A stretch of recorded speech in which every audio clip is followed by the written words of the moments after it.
İyi de yani öyle bir şerefsizlik.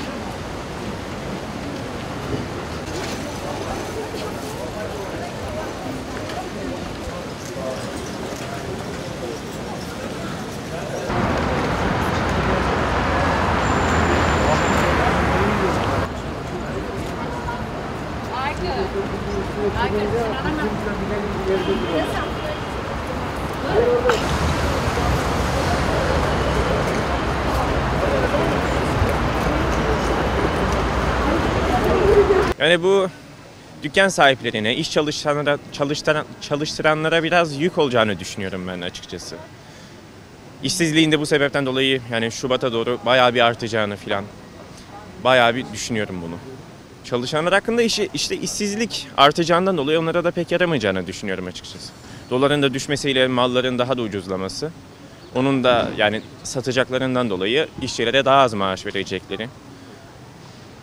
Yani düşüncem bu yönde. Sigortasız çalıştırmaların bayağı bir artacağını, o sebepten yani iş güvenliğinin giderek düşeceğini, işsizliğin de bu sebepten bayağı bir artacağını düşünüyorum.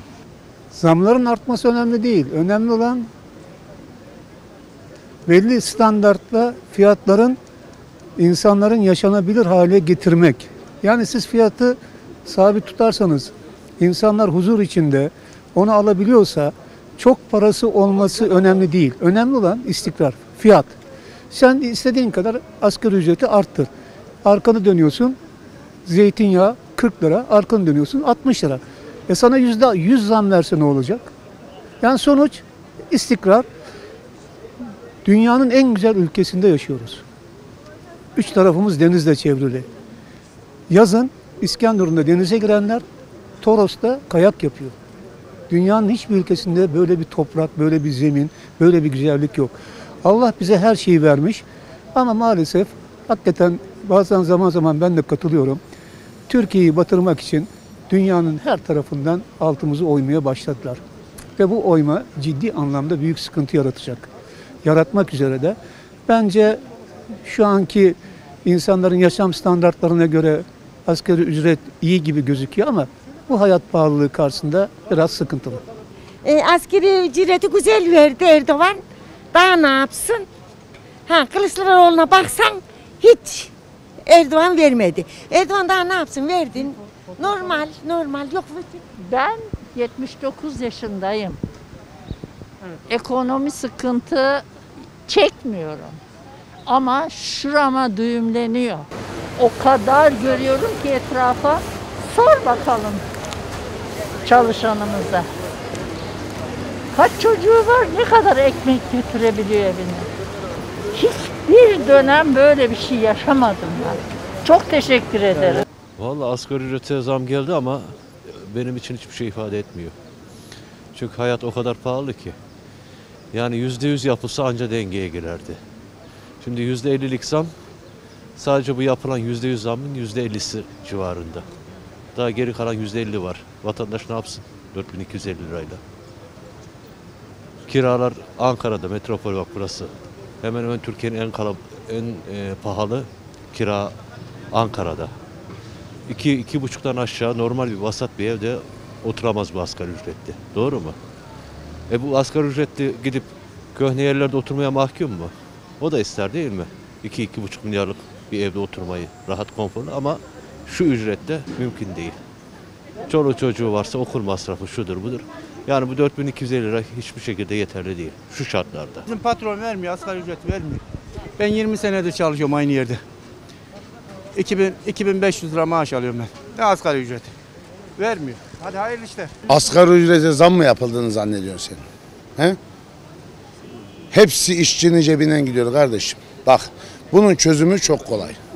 Asgari ücret en az 8.000 lira olmalı. En az. En az 8.000 lira olmalı. Çarkın dönmesi için asgari ücretlinin hepsinin maaşı yüksek olması lazım. Ki sürekli ne olacak bu? Sürekli herkes para kazanması gerekiyor. Bizim ülkemizin yarısı asgari ücretle çalışıyor. Doğru mu? Adam diyor ki Almanya'da şu kadar. Lan Belçika'da şu. Lan Belçika'nın %2'si asgari ücretli. Bizim ülkemiz fakir bir ülke kardeşim. Şahlanma mahlanma diye bir şey yok. Geçin bunları. Var mı bir şey yapın? Yok. Biz hastane yaptık, yol yaptık. Lan millet uzaya çıkmış, daha patika mı yapacaksın? Yol yapacaksın tabii. Benim paramla yol yapıyorsun. Bana da parayla geçittiriyorsun. Bir de lütuf gibi sanki anasının ceyizinden yapmış. Ne istiyorsunuz la bu milletten? Yeter kardeşim. Millet tavuk yiyemiyor, tavuk. Tavuk yiyemiyor. Bak orta direkt kalkınca her şey biter. Bak şimdi bir az gelirli vardı. Bir zengin vardı, bir fakir vardı, bir de orta direk vardı. Ülkeyi ayakta tutan orta direktir. Orta direk diye bir şey kalmadı. Fakir var, zengin var. Hala şak. Dünyanın en zor şeyi anlamayana anlatmaya çalışmakta. Anlamıyor adam ya. Bir AK Partili ile konuşmak, çorbayı çatalla yemekle. Bak, sosyal devlet nedir biliyor musun?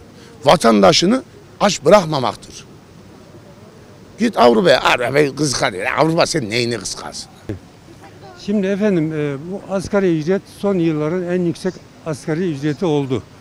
Buna işçiler 6 milyon 7 milyon civarında işçi memnun edildi. Ama emeklilerin maaşı gerçekten çok daha az. Markete gittiğimiz zaman 1 kilo peynir 70 lira. Dün anneme et istedi kasaptan, tanıdık et. 1 kilogram antikort biftek istedim. 125 lira para aldı. 125 lira verdim. Yumurtanın kolisi 40 lira olmuş. Efendim zeytinin kilosu 30 lira olmuş.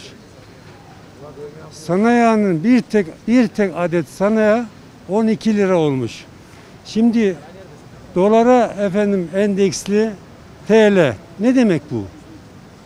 Yani siz paranızı getirin bankaya yatırın. Dolar ne kadar yükselirse biz de sizin TL paranıza o kadar faiz vereceğiz demektir. Hani muhterem sen Nas'tan bahsediyordun. Nas ne demek? Nas Kur'an'daki ayet ve delil demektir. Nas'a göre faiz haramsa sen başkansın, başkomutansın. Faizleri sıfırla. Buyurun, Hodri meydan. Diğer taraftan sosyal durum. Vatandaş sıkıntı içinde, istediğini alamıyor. Hayat pahalılığı var. Enflasyon yıllık %25, %30 civarında. Bu bakımdan vatandaşın memnun edilmesi, herkesin bilhassa emeklilerin maaşının düzeltilmesi gerek.